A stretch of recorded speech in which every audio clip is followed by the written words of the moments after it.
Hey YouTube, this is Roadstead to Homestead, and like we said in our introduction videos, we do want to talk a little bit about homeschooling, and in specific, my style of homeschooling, and one of the things that I like to do with the boys that I have, because boys are very active, and they need creative ways of teaching basic concepts. So here are my way of teaching a lot of things to the kids and allowing them to use math concepts, addition, subtraction, multiplication, things like that.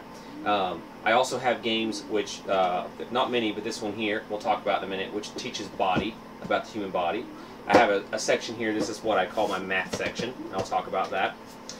This section here is what I call a history section, and I'll tell you how you can tie these games into history.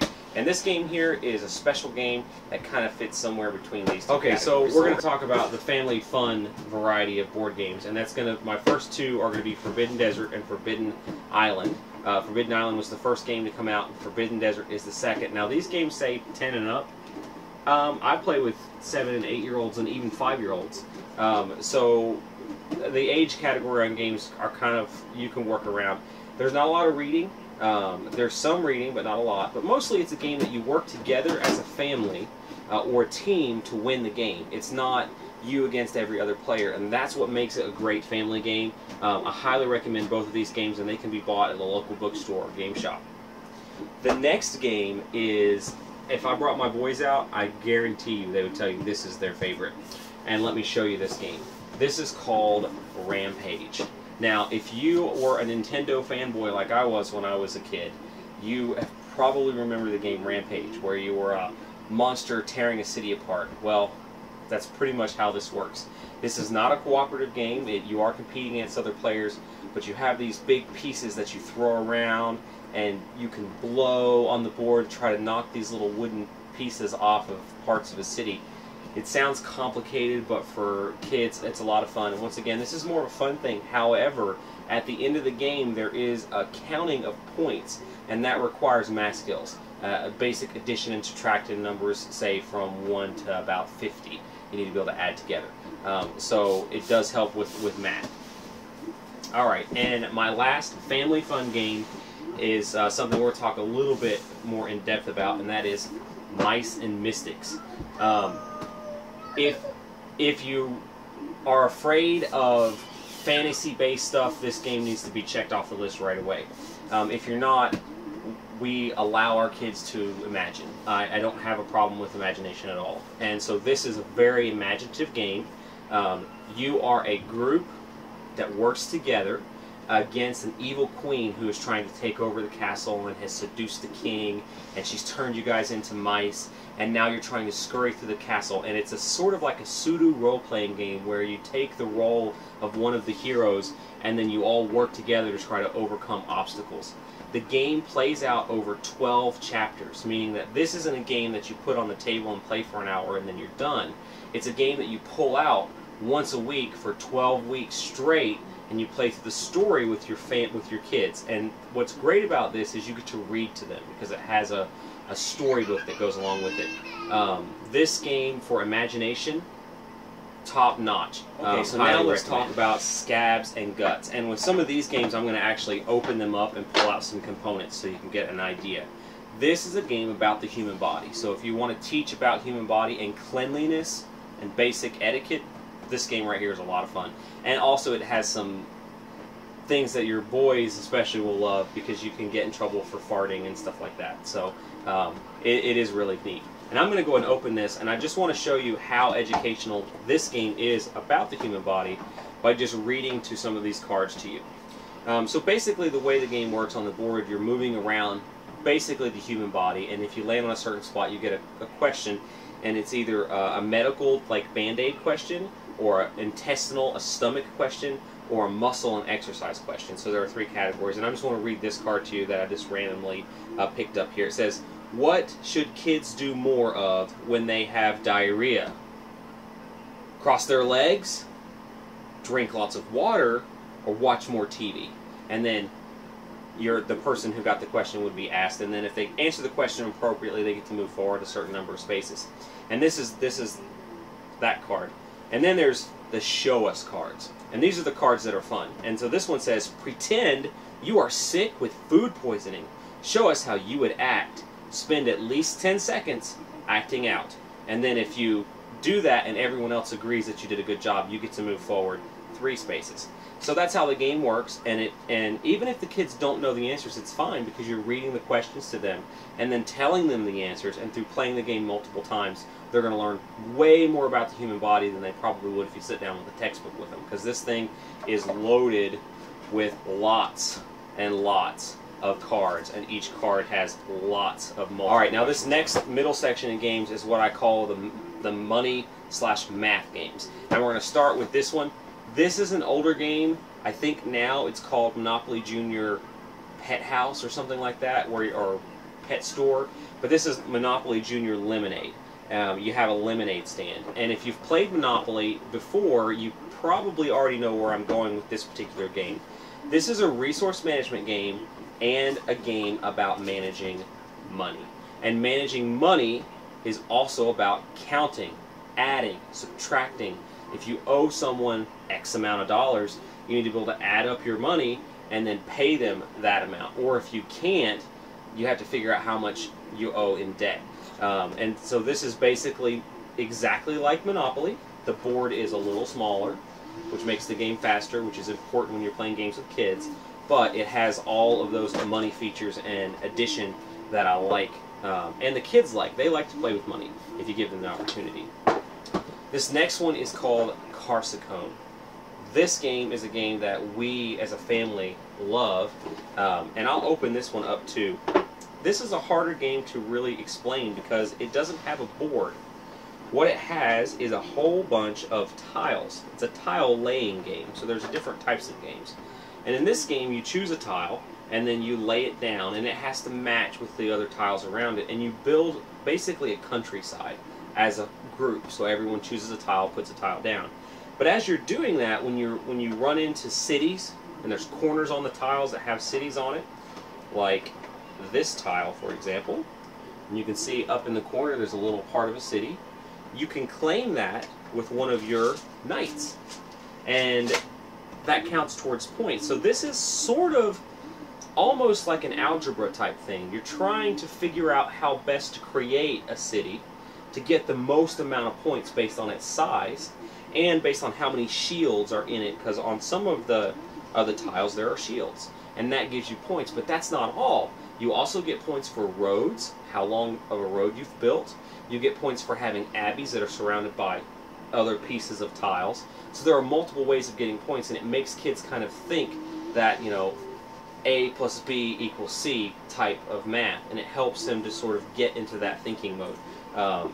This one uses a track to keep track of your score, so there is some addition and subtraction as you go along to get your points. And at the end of the game, you kind of already know who won. It plays fairly quickly, and it is loads and loads of fun.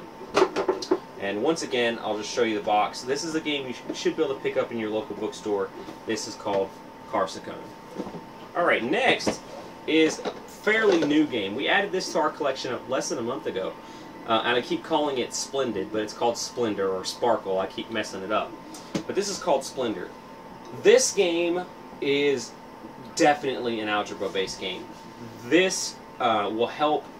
It's basically entirely based off of trying to figure out how best to put together a group of cards to create the desired effect.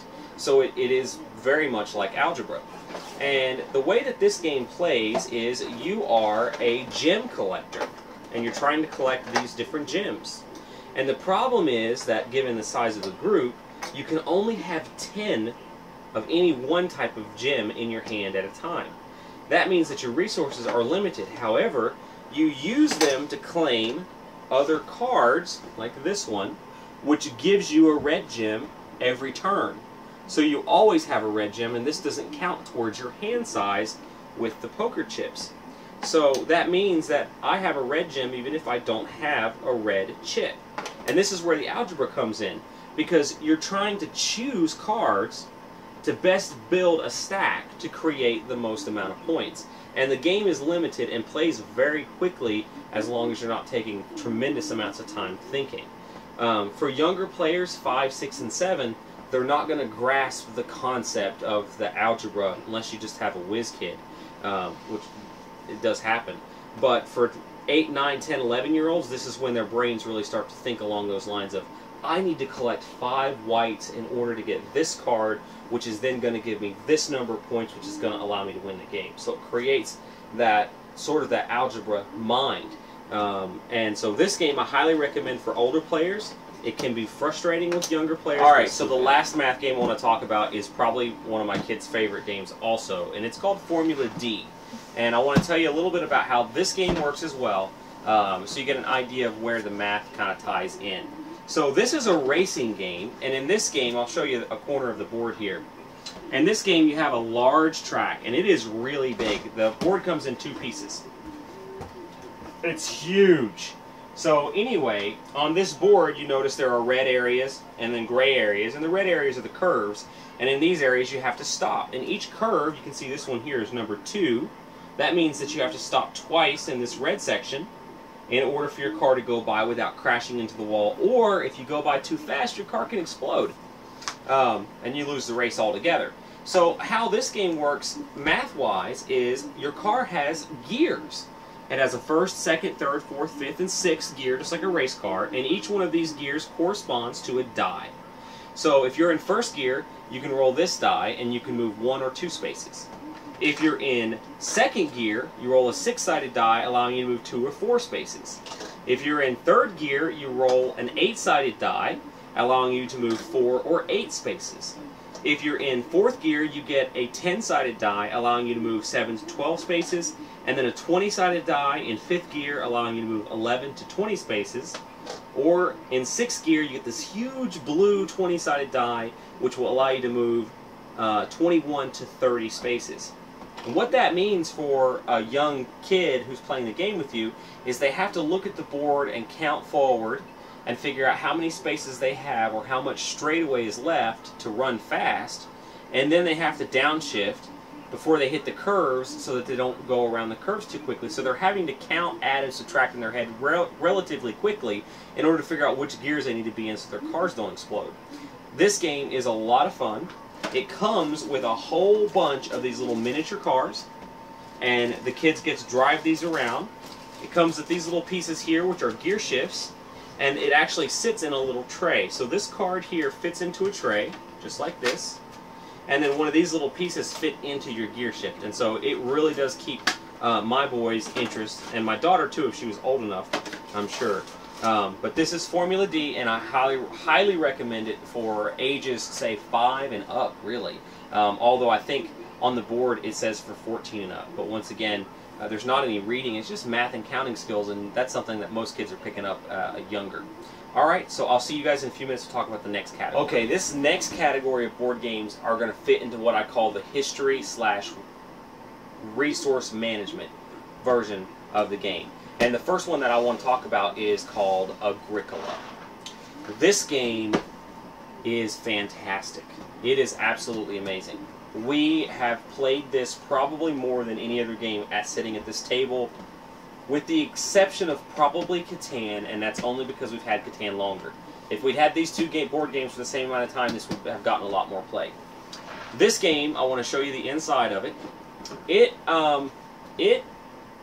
takes a lot of organization, and I got around the organization problem by going into the hardware department and getting a little box to keep all the pieces in. But basically the way this game works is you're a farmer, and that ties into history in so many different areas of our culture. You could talk about American people settling the country and use this board game to play that during that week. You're collecting resources like sheep, and planting fields, plowing fields, building barns, building fences, and at the end of the game, which it only lasts for 14 rounds, so it's very easy to play, plays in about an hour. At the end of the game, you're scored based on how well your farm is. So you're not directly competing against each other, you're not attacking one another, any of that, but you're just trying to build the best farm, and everybody gets scored at the end. And it is absolutely a lot of fun, and we've played this with both of our boys, and they love it. The next game that I want to talk about is Katan. This game's been out for a very long time. It is a lot of fun. I'm not going to open it because it'll spill everywhere. You can see the box has been well used, so this is a well-loved game. And in this game, you're a settler trying to build out into a territory. And so you build roads, and you're trying to gather resources, stone, wood, clay, etc., so that you can build the best city that you can possibly get. The first player that reaches 10 points wins. So the game plays fairly quickly, and there's a lot of trading. So if you have wood and someone else needs stone, then you make a deal with one another. It's that kind of a game.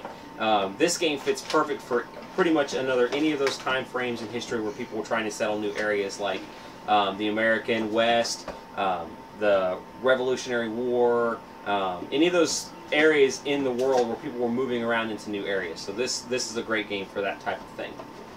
The next game I want to talk about is Stone Age. This game is a little bit more in-depth when it comes to resource management. It's got some math and algebra-based skills. There's a lot of multiplication in this game.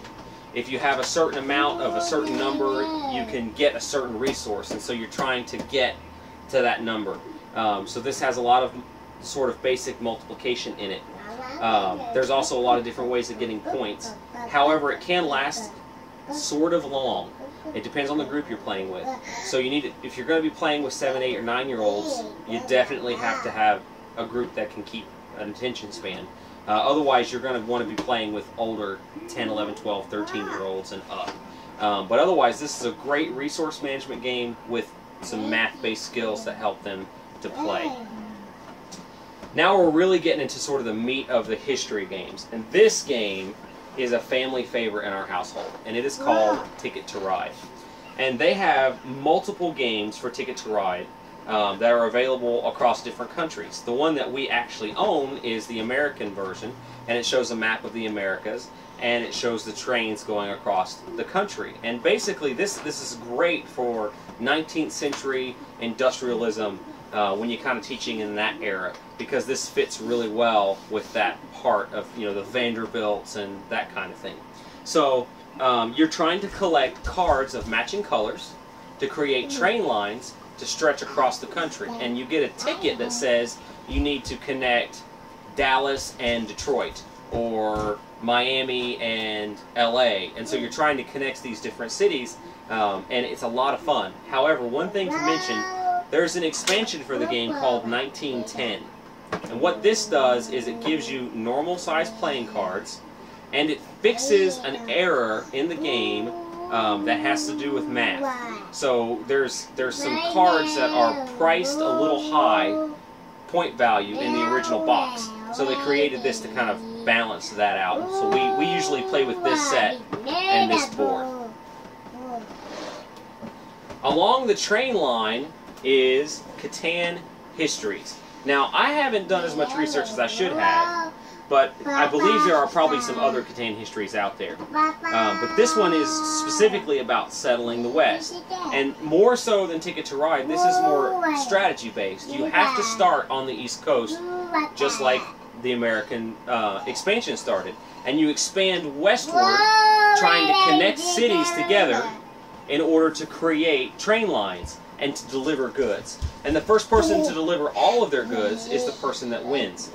This game fits really, really well, along with Ticket to Ride, with the 19th century and late 1800s, when the train systems were being built and we were trying to connect each side of our country together. So this is an excellent game for that. It is long, can be long, but usually kids stay interested because there's a lot of building and collecting and little pieces that can kind of keep them interested. The last game that I'm going to talk about is a really new edition, less than probably a couple of weeks old here, and it is called 7 Wonders. We play this game with our 7 and 8-year-old. This game is really amazing, and it is a resource management game. There is some mathematics, but not enough to call it a math game. It's mostly a card collecting game, and you play cards that give you certain bonuses. But the reason that this is in the history category, as you can imagine, is that it's called Seven Wonders. So the whole goal of the game is to build one of the ancient seven wonders of the world. So this game gives you an opportunity to begin to teach your kids about Olympia and the statue of Zeus, or the Hanging Gardens of Babylon, or the pyramids of Giza, and it just goes on and on with all of the ancient wonders, seven wonders of the ancient world. The statue of Rhodes, the Colossus, the Alexandrian lighthouse. So you get seven wonders, and you're trying to build your wonder. You don't really fight one another. There is a military stage, but it's not really that combative. And you're gathering points. And at the end of the game, the player with the highest number of points who built their civilization the best is the winner. Okay guys, this is the core of our board game collection, but it is no means exhaustive. This is only a quarter of what we actually own. But these are the games that we pull out the most often, and that I think have the most meaningful sort of input when it comes to homeschool, practicing math skills, basic reading skills, reinforcing history lessons, and things like that. I do want to throw in one quick game, if you can still find it. It's called XLR8, and this is a card racing game. This is very, very much math-based. You are trying to get to 200 miles an hour first. There's a lot of multiplication in this game, a lot of addition of multiple numbers, say multiple 5s or 25s, and subtracting as well. So this is another math game, if you can find a copy of it. Anyway, what we hope to do is show playthroughs of some of these games later on, and we'll work on that as the time progresses. That's really hard to edit, so we may or may not do all of these board games, but we'll definitely try to do some of them for you, and we'll see how it goes. Thanks for watching our channel. Once again, please like and subscribe to us. Check us out on Facebook at Roadstead to Homestead, and also at Instagram under the same title. And we'll see you guys on our next video.